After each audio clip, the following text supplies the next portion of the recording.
Eid special ice cream mango dessert, যা prepare করা একদম ইজি, খেতে অসম্ভব টেস্টি। এই ডেজার্টটি মেইনলি কিন্তু হুইপিং ক্রিম ব্যবহার করে তৈরি করা হয়। যেহেতু হাতের কাছে হুইপিং ক্রিম অ্যাভেলেবেল না, তাই আজকের এই ডেজার্টটি আমি ভ্যানিলা আইসক্রিম ব্যবহার করে তৈরি করেছি। হুইপিং ক্রিম ব্যবহার করে এই ডেজার্টটি প্রিপেয়ার করলে যে টেস্ট এবং ফ্লেভার পাবেন, একই টেস্ট কিন্তু এই ভ্যানিলা আইসক্রিম দিয়ে তৈরি করলেও পাবেন। এই ডেজার্টটি তৈরি করার জন্য পাকা মিষ্টি আম নিয়েছি 2 কেজি। প্রথমে আমগুলো খুব সুন্দর করে ধুয়ে নিয়েছি, তারপর বোটার অংশে ডিপ করে কেটে নিয়েছি আঠা দূর করার জন্য।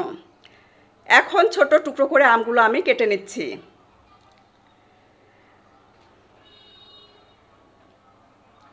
এখান থেকে 1.5 কাপ পরিমাণ আমের টুকরো আমি ব্লেন্ডার জাগে দিয়ে দিলাম। জাল দিয়ে রাখা 2 কাপ ঠান্ডা মালাইযুক্ত দুধ নিয়েছি, সেটা দিচ্ছি। দিয়ে দিচ্ছি গুঁড়া দুধ, স্বাদ মতো চিনি। চাইলে কিন্তু চিনির পরিবর্তে আপনারা এখানে কনডেন্স মিল্ক ব্যবহার করতে পারেন। খুব সুন্দর করে ব্লেন্ড করে নিতে হবে।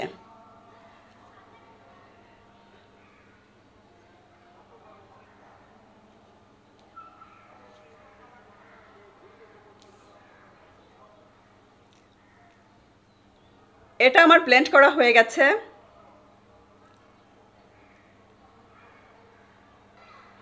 ব্রেড স্লাইস নিয়েছি, চাইলে কিন্তু ব্রেডের ধারটা কেটে বাদ দিতে পারেন, কিন্তু আমি সেটা করিনি, জাস্ট মাঝখান থেকে কেটে নিয়েছি।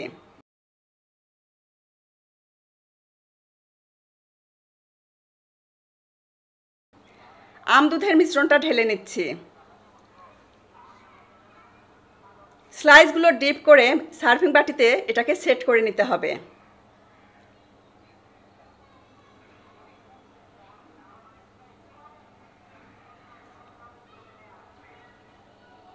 এভাবে একটা একটা করে আমি দিয়ে এটাকে সেট করে নিব।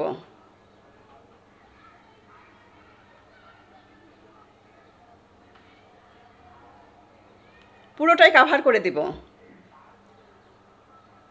উপর থেকে আম দুধের মিশ্রণটা আবারও একটু দিয়ে দিচ্ছি, যাতে করে ব্রেডগুলো ভালোভাবে ভিজে যায়।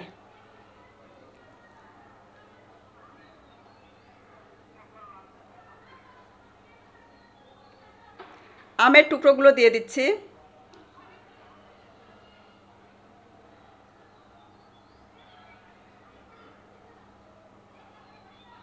আবারও ব্রেড স্লাইস দিয়ে এটাকে কভার করে নিয়েছি। আম দুধের মিশ্রণটা আবারও দিয়ে দিচ্ছি।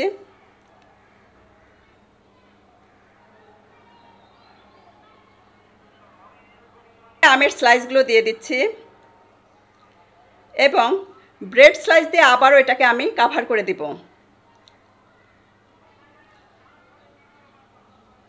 আম দুধের মিশ্রণটা ঢেলে দিচ্ছি।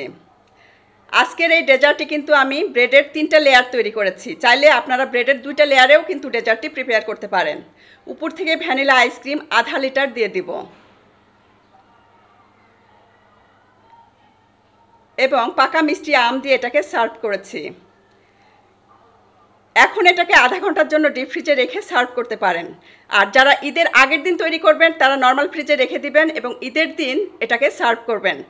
এই ডেজার্টটি এতটাই টেস্টি যে ঈদ স্পেশাল হিসেবে একদম পারফেক্ট একটা ডেজার্ট। ভিডিওটি ভালো লাগলে অবশ্যই লাইক, কমেন্ট আর শেয়ার করবেন। ইনশাআল্লাহ আগামীতে আবারও দেখা হবে নেক্সট কোনো এপিসোডে নতুন কোনো রেসিপি নিয়ে। সে পর্যন্ত সবাই অনেক বেশি ভালো থাকবেন, আমাদের জন্য দোয়া করবেন। আল্লাহ হাফেজ।